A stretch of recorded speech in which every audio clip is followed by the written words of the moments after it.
My name's Kelly Myers. I own a Journey from Junk and Junk Girl on Main Street, Ellicott City. We had to move out of another location that we had that was damaged from the flood, and we came down here. So during the flood, a car came through the window, which is what caused all the damage to the inside of the property. All the drywall was damaged. They had to pull that out. They came across the brick walls that we have. As they went further back into the store, they came across some more drywall, which they pulled out, and that's when they found that there was this cave back there that they were not really sure what it was used for.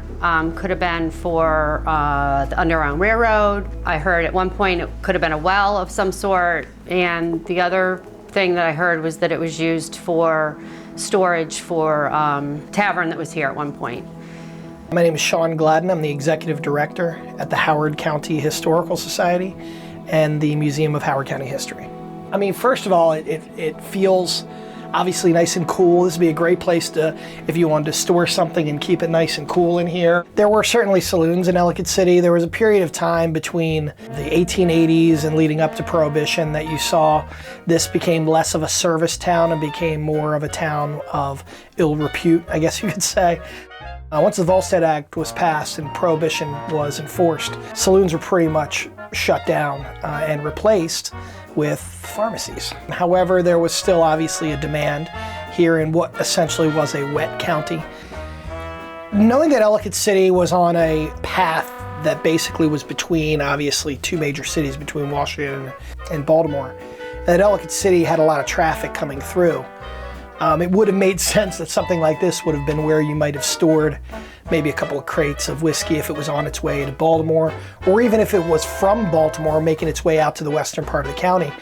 You know, Baltimore was probably one of the wettest towns in America. I mean, H.L. Mencken famously talks about how it doesn't seem like Prohibition ever made its way to Baltimore. So whether it's whiskey coming from Baltimore or whiskey on its way to Baltimore or whatever it may be, this certainly would have been the type of a storage area for that. It's interesting to imagine what kind of things were hidden in here at various times, even before there was Prohibition.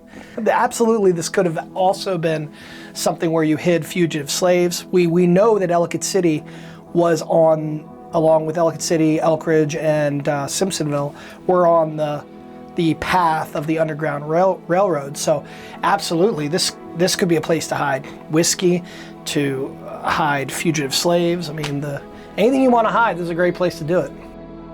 I just think it's really cool. It's a little piece of history that, you know, most people don't know about. A lot of people are constantly asking me, you know, why do we move here? What's going on? And, you know, we kind of talk about it, and then we tell them about the cave, and everyone wants to see it. And it's just kind of a cool element to have in here.